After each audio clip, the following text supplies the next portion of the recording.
Ada lagi yang beliau sampaikan. Di antaranya upaya-upaya untuk menjauhkan dari Islam adalah menanamkan keraguan kepada ulama. Sementara ulama adalah pewaris para nabi.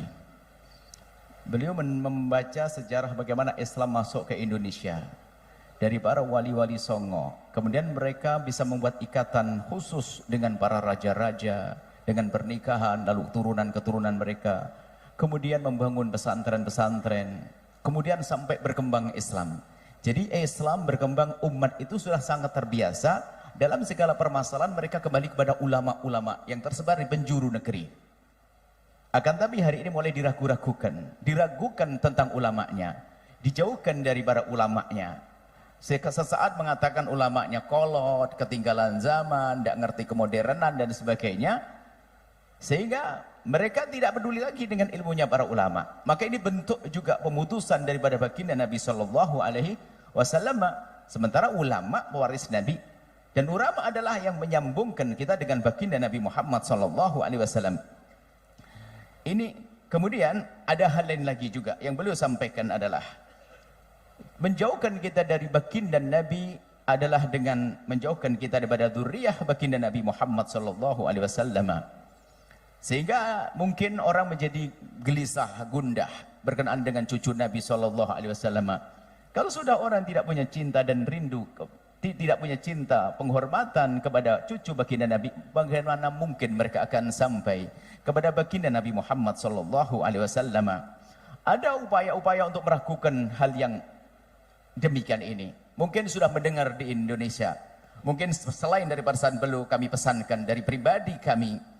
Ketahuilah bahwasanya kita punya tugasnya menjaga keluarga kita, rumah kita, masyarakat kita untuk semakin dekat kepada Allah dan Rasulnya. Isu-isu yang selama ini kita dengar, isu tentang meragukan nasab dzurriyyah Nabi SAW yang ada di Indonesia, Anda jangan masuk wilayah itu. Itu akan merusak hubungan hati Anda kepada sesama kaum muslimin. Sudahlah, Anda tidak usah ikut membahas masalah ini, tidak usah ikut-ikutan. Karena apa? Semuanya hasilnya adalah gara-gara ini menjadi renggang hati kaum muslimin. Ustadz dengan ustadz renggang, kiai dengan para habaib renggang. Apakah itu sebuah keindahan? Kalau memang sebuah kebaikan, tidak akan membuat kerenggangan. Jadi cukup Anda tidak usah membahas masalah ini. Tugas Anda adalah bagaimana Anda menjaga keluarga Anda. Ini tambahan dari kami. Rumah tangga Anda, anak-anak Anda. Tidak perlu Anda ikut dalam wilayah caci maki, olok-olokan. Anda akan rugi. Anda akan rugi dalam yang demikian. Ini adalah termasuk upaya-upaya menjauhkan kita daripada baginda Nabi Muhammad SAW dan termasuk ulama. Karena dari kalangan yang saat ini lagi dimusuhi oleh sebagian orang, mereka bukan saja disebut sebagai dzurriyyah Nabi, juga di antara mereka ulama-ulama Rasulullah. Ulama, kalau sudah kita dijauhkan dari mereka, kita jauh daripada ulama. Artinya yang beliau sampaikan tadi adalah kadang menjauhkan para ulama, menjauhkan dari dzurriyyah Nabi, yang kadang dzurriyyah Nabi adalah juga ulama. Apa yang terjadi pada umat nanti? Lihat permusuhan, hari ini terjadi permusuhan. Kami himbau kepada semuanya, wahai para perindu baginda Nabi, pecinta Nabi, pecinta dzurriyyah Nabi, Anda jangan masuk wilayah itu. Anda jangan ikut membahas masalah ini, mengotori hati kita. Guru-guru Anda sudah mengajari, guru-guru Anda di para kiai, para habaib mengajari kebaikan, itu sudah selesai. Anda jangan ikut-ikut dengan gaya bermacam-macam yang itu merugikan umat Islam itu sendiri, menjauhkan kita dari baginda Nabi Muhammad SAW. Kami lanjutkan apa yang beliau sampaikan. Nah, ini adalah tidak lepas daripada urusan-urusan yang tidak ada hubungan dengan urusan agama. Bisa jadi apakah urusan, mungkin urusan politik apa? Oke, yang jelas kalau urusan agama tidak seperti itu. Tidak menanamkan kebencian. Urusan agama tidak akan menanamkan kebencian. Urusan agama tidak akan menanamkan caci maki. Urusan agama tidak akan menanamkan dendam. Urusan agama tidak akan menanamkan perpecahan. Kalau urusan agama akan menjadikan orang semakin indah, bukan menjadi sebab permusuhan. Sehingga mungkin rambu-rambu, selagi sesuatu yang dihadirkan kepada kita kok menjadikan sebab kita permusuhan, pasti itu bukan bagian daripada agama Nabi Muhammad SAW. Mendustakan dzurriyyah Nabi SAW, mendustakan, bahaya sekali mendustakan. Oke lah, baik. Sudah tadi kita akan rambu-rambu, jangan masuk wilayah itu. Ini beliau jelaskan supaya kita sudah mantap manhaj yang kita ikuti. Alhamdulillah kita bisa ngaji, kita bisa belajar, kita bisa memperbaiki rumah tangga. Ini pun kita masih sering berantakan. Bagaimana kalau kita sibukkan dengan sesuatu yang menjadikan rusak umat ini? Kemudian beliau juga sampaikan bahwasanya akhirnya yang rusak adalah akhlak. Bagaimana seorang sudah bisa mencaci maki ulama hanya gara-gara dia adalah diduga keturunan Nabi, apa dia diduga dibatalkan, diduga sekedar dugaan saja. Wah, dugaan bahasanya dia tidak sambung dengan Nabi. Gara-gara dugaan begini, lihat, menjadi menafikan ilmunya. Padahal menduga ini adalah ada babnya sendiri masalah ilmu. Kami mohon maaf tidak masuk ke wilayah itu, kami ingin kukuhkan apa yang sudah Anda pegang itu sudah benar. Guru-guru Anda, para ulama, para kiai, para habaib itulah yang mengajarkan ilmu Anda, sudah Anda pegangi. Anda tidak usah pikir yang macam-macam. Ini, kalau sudah Anda meninggalkan mereka, di antara mereka adalah para ulama juga. Bukan sekedar habib atau turun Nabi, tapi ada ulama. Berarti Anda juga meninggalkan keulamaannya, di samping Anda meninggalkan seorang dzurriyyah Nabi SAW. Ini peringatan bagi kita. Sudahlah, kalaupun ada gonjang-ganjing di sana, biarkan mereka yang gonjang-ganjing. Kita ingin tentram damai, kita ingin indah. Itu kiaimu di kampungmu. Bahkan nanti kami akan ada pesan, ayo kembali pada kiai kampung kita juga, kiai di masyarakat kita, ustadz-ustadz, baik di kalangan habaib itu kalangan kiai, mereka mengajarkan kebaikan. Tapi kalau sudah Anda mulai masuk wilayah-wilayah pendustaan atau yang mengarah kepada sesuatu yang sangat berat, menafikan nasab dan sebagainya, Anda akan rugi pada akhirnya. Yang jelas yang kita rasakan hari ini, yang jelas bukan masalahnya, akan tapi yang jelas adalah apa? Akibatnya hari ini. Akibatnya, lihat permusuhan, lihat, tidak mesra lagi, tidak indah lagi. Pernah kami sampaikan bahwasanya alhamdulillah kita punya guru-guru. Wahai para perindu ridha Allah, pecinta baginda Nabi, kami punya guru adalah kiai-kiai banyak. Mulai dari kecil kita dididik Kiai Imron Mahfud, saya serikan dalam sejarah.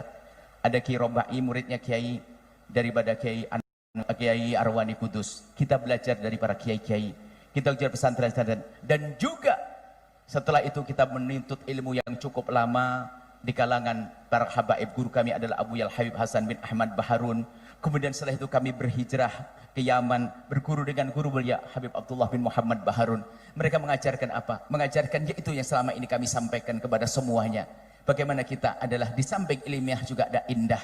Maka dari itu kami sampaikan dari mimbar mulia ini, tolong adanya berita gonjang ganjing ini Anda tutup. Jangan Anda membahas masalah itu. Anda urusi keluarga Anda. Anda urusi rumah tangga Anda. Yang mau pesantren, urusan pesantren Anda. Menghabiskan waktu membahas masalah itu sudah jelas. Guru-guru kita itu semua, guru-guru mulia, sudah Anda tidak usah bahas masalah itu. Ini membahayakan sekali.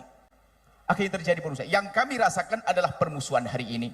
Mungkin Anda tiba-tiba gara-gara Anda menyanjung satu ustadz atau satu habib, tiba-tiba Anda dicaci dan dimarah. Kok bisa semudah itu orang caci maki hari ini? Begitu mudahnya mencaci maki. Tapi bersyukurlah Anda kalau Anda bukan orang yang mencaci maki. Cukup itu saja. Kalau Anda bukan mencaci maki, Anda beruntung. Kalau Anda hanya dicaci dari Allah, adalah keberuntungan di Anda, bukan yang mencaci dan bukan yang mengolok dan bukan yang menfitnah. Ini saja. Kemudian kami lanjutkan, kata beliau bahwasanya belum memberikan kabar gembira. Ketahuilah bahwasanya semua akan berakhir. Fitnah-fitnah itu akan berakhir. Insya Allah nanti akan tentram kembali, indah kembali. Ya, Anda sudah pokoknya pesan. Ini maulid kita adalah sambung hati kepada baginda Nabi, sambung hati kepada ulama Rasulullah, dan sambung hati kepada dzurriyyah Nabi SAW. Awas Anda jangan ikut-ikutan, Anda akan rugi. Anda akan rugi dan Anda akan menyesal dengan mengikuti tren heboh hari ini yang merusak hati kita semuanya. Kemudian beliau juga menyebut kepada semuanya, mulai dari kami, dimulai kami adalah kami yang sangat perlu kepada bimbingan beliau, kami sangat perlu kepada nasihat beliau. Alhamdulillah kami disebut oleh beliau dan didoakan. Ternyata setelah kami juga adalah Anda semuanya. Dari para habaib yang datang di tempat mulia ini, dan juga dari para ulama, para kiai-kiai, para ajengan-ajengan, juga ada disebut para ibu-ibu juga, para haji-haji, dan para semua yang hadir di sini, dan para solihin dan solihat semuanya. Semoga dengan hadirnya kalian semua ke tempat ini, dari jauh beliau mendoakan semoga Allah memberikan kepada semuanya as-sa'adah, kebahagiaan, dan semoga memberikan kepada semua adalah segala kebaikan, memberikan kepada semuanya adalah mawaddah, dan semoga membuka mata kalian semuanya, membuka mata kalian sehingga bisa melihat mana yang hak dan mana yang batil, hak untuk diikuti dan kebatilan ini harus dihindari. Dan kemudian beliau juga mendoakan semoga Allah memberikan kepada kalian semua kecintaan yang sesungguhnya kepada baginda Nabi Muhammad sallallahu alaihi wasallam, sehingga kelak kita bisa bersanding berkumpul dengan Nabi Muhammad sallallahu alaihi wasallam. Dan teruslah dalam jalan yang selama ini kalian tempuh, jangan keluar, nanti kita akan sampai dan bergabung dengan Rasulullah sallallahu alaihi wasallam.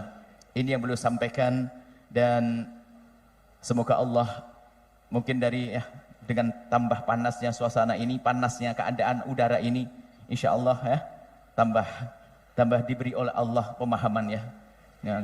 Sebab kan janji kalau capek nanti diganti oleh Allah yang lainnya. Terlalu enak nanti tidur, karena panas nggak tidur, jadi bisa mendengar insya Allah ya. Baik, ini saja yang bisa kami sampaikan dari penerjemahan. Tentunya sangat banyak kekurangan, karena yang beliau sampaikan adalah luar biasa. Yang jelas kurang apa yang kami sampaikan dari terjemahan ini adalah tidak mencapai berapa persen daripada apa yang beliau sampaikan.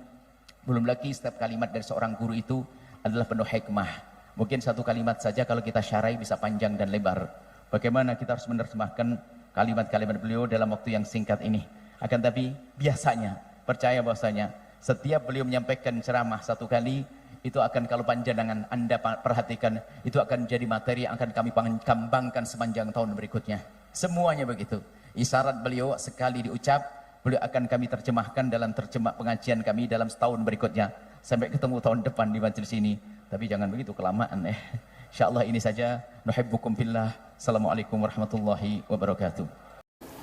Jangan lupa berselawat kepada baginda Nabi Muhammad sallallahu alaihi wa alihi wa sahbihi wasallam.